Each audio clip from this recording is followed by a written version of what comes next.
This is the Bark River Knives V-44 Bowie. I've shown this a number of times on various podcasts and Thursday Night Knives, but I've never done a video of it, so I figured I'd show it off. There aren't too many videos out there on this knife, and it is a beauty. This was a birthday gift in August 2020 from my dad. He heard me going on the podcast about how I wanted this knife, and I think he just took mercy on me. He said, "Okay, Bob, I think the podcast is running into a dead end with you talking about this knife so much. So let's get it out of your system. Let me get it for your birthday. Tell me, send me a link. Which one do you want? Because it comes in a million different handles." And the V-44 Bowie, just like a lot of the Bark River knives, comes in a lot of different handle variations, materials, but also you can get it in this Moran style handle, named after the knife maker Bill Moran. It's a very ergonomic handle, and sets you up for certain kind of tasks a little better, like chopping. You've got this sort of horse hoof pommel here, and it allows for swinging, and I just like it.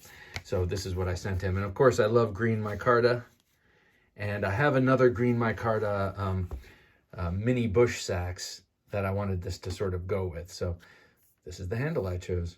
And he was generous enough to get it for me. Before I unsheath it, this sheath, I just have to say, Bark River Knives ship with such gorgeous sheaths. This thing is a thing of beauty. I don't know much about leather terminology or anything like that, but you can see this nice, generous, is that called a welt? Well, leather spacer there. And the grain, the quality of this leather, I don't know if it translates, but is absolutely lovely. So this comes with a frog, meaning a removable leather fixture that allows it to hang vertically on your belt, and also a little lace to keep it on, keep the blade in. This is how I prefer it, because you can slip it in your belt, and then it kind of stops right there at that little stud, and I just think it's a cool way of carrying a knife. And it's pretty handy too when it's on your back, in the small of your back, kind of riding sideways like this, or vertically, diagonally, and there's your belt, and you're out in the yard and you're bending over and you're picking stuff up. Oh, this just stays totally out of the way like that. You don't need all this affair to keep the knife on you. Okay, so beautiful sheath, but let's take a look at this blade. All right. Well, if you've seen the supplemental podcast, or you've watched Thursday Night Knives, when I got this knife, I was showing it off quite a bit, and really, it's that blade. It's just tremendous. So, like all Bark River knives, this is a convex ground edge. I don't know if you can perceive that, but if I hold it like that, I guess not. But it's a convex ground edge. You can see a little bit. This is A2 steel, tool steel, and there's just a little bit of some sort of corrosion in there that I haven't been able to flitz out. But, it's not a deal breaker for me. So this is based on the Marine Raider Bowie, or Marine Raider Bowie, whichever you prefer, which was a Bowie knife that was designed for Marines and I guess Army, but U.S. troops who were in the South Pacific. They needed a knife that was a good all-arounder, that was light enough and large enough to be used as a machete when in the jungles, but also be short enough and manageable enough to be used for other things, like everyday tasks, prying open crates, that kind of thing, but also fighting. I mean, look at this thing. It's got some fighting in it too. So a big feature of the V-44, of the Marine Raider Bowie, was the thinner blade stock. Bowie knives are traditionally about a 1/4 inch thick. And, 1/4 inch thick is great for certain things, but not great for other things. And if you're using this to swipe down light vegetation, or any vegetation really, a thinner blade is better. So this had to flex into that sort of jungle role, so they went with thinner blade stock. And so has Bark River Knives here. I'll compare it to another Bark River Bowie later that has the sort of more standard 1/4-inch blade stock. So Western knives reproduced or produced or was licensed. I'm not sure exactly the story with Western knives, I gotta be honest. But Western knives has been around a long time, and this is their W49, Western 49 Bowie. And it's based on the same knife. It's like that Marine Raider style. It's got a thinner blade, same length, and a very similar blade shape with that big belly and nice clip. This one has an interesting story. My brother bought this in a pawn shop years ago, and man, I wouldn't stop telling him how much I loved it, so he finally relented and gave it to me. See, that's persistence, people.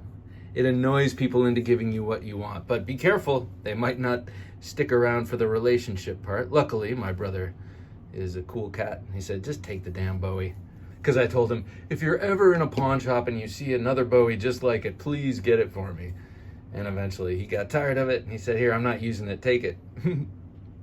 But whoever had this before put a bone handle on themselves and pounded down this quillion, presumably to give more protection to the fingers there. So I like to pretend that this belonged to some real ruffian before me, because he thought and went through the effort to bend down this extremely thick guard here. I actually tried to pound it back and decided to stop because it was taking way too much effort and it wasn't budging the thing. So I figured I should leave well enough alone. And that bone, I hope it's animal bone. So there you go. Similar kind of thing. That W49 Bowie. So I have not used this knife yet. I don't really have much of a use for it. I suppose I could take it in the yard and do yard work with it, but that seems hardly satisfying, A, and B, hardly worth putting any mileage on this beautiful blade just for, something I could do with many other sort of lesser knives or already beat up knives. Let's put it that way. Let me compare it to a couple of other Bowie knives in my collection, as I like to do. You just saw it with the Western W49. I'll show it with probably my most used Bowie knife. That's the Cold Steel Trailmaster. I've had this one quite a while. This is tree sap from cutting up a big pine bough that fell, and someone told me on the last video where I showed this off how to take it off. I haven't gotten around to it yet. But I love this knife, and here you go. This is the traditional sort of quarter-inch thick blade stock, and you can see the difference right there. This Trailmaster is excellent for, I use this mainly now for making kindling, for pounding through the store-bought kiln-dried wood I get for our family fire pit. I'm living here in suburbia. I haven't gone to the effort to get actual firewood. I suppose if I had a wood burning stove or something, I'd be more invested in the firewood scene. Here it is with the Prather War Bowie by Tops Knives and designed by Jeff Prather, who must be some kind of a hotshot. No, actually, I don't know who he is. I think he's a military dude. And, oh man, I wanted this knife since the moment I saw it. And it took me a while to get it, and finally did. And it reminds me of if Fred Perrin were to go large with one of his knives. It's definitely got a Fred Perrin-esque handle set up here. And Fred Perrin loves the Bowie, so I don't know. This kind of reminded me of Fred Perrin. But you can see this kind of dwarfs this knife. So that's impressive to look at, actually. See how small it makes the Prather War Bowie look. The War Bowie, God, man, drives me nuts. Okay, here we go with another famous Bowie. This is the Buck. What is this, 119 or 116? I think it's the 119. A classic hunting knife with that gorgeous blade. I think it is such a great knife. This is such a great knife. The only gripe I have with it is I feel like the handle is just a little much. It's just a little thick here. This, I kind of wish they Coke bottled it and brought it back in more slender here. It just, I mean, it's comfortable, don't get me wrong, but I feel like it would benefit from a little bit of a diet right here, just right here. And I've thought about adjusting it myself, but I don't want to mess it up. I don't know what this is, Delrin or something, and I don't know how it would react to my high speed, single speed bench, bench grinder, so I'm not going to mess with it. It's not like I have need to anyway. I don't use it that much. Beautiful hollow grind on this, by the way. Really sharp. Really, really sharp. Great knife. Couple more. Here it is with a very popular Bowie-shaped knife. This is the Cold Steel SRK Survival Rescue Knife. Very different knives, different uses. And you say, what is the use of your big V-44 Bowie? I would say it's a camp knife, really. This thing's a camp knife these days. Or a fighting knife, if that's the thing. But I just can't imagine a soldier or a Marine actually putting this fine, beautiful, and quite heavy knife on their belt. So, it's for the outdoor dandy. It's for the fancy hunter. It's for the, probably picked on military guy. I can't imagine. I don't know. Maybe not. Maybe not. I'm sure it would get stolen though, right? Doesn't a lot of stuff disappear from your kit? This is what I heard. This is a cool knife. Never used. This lives in the my wife's survival pack.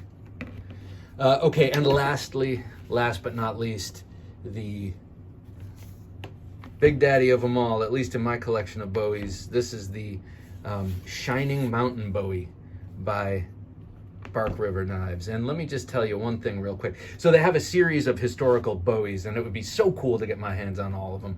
The Michigan Bowie, which is interesting. There's a couple others. Now I can't remember what they're called.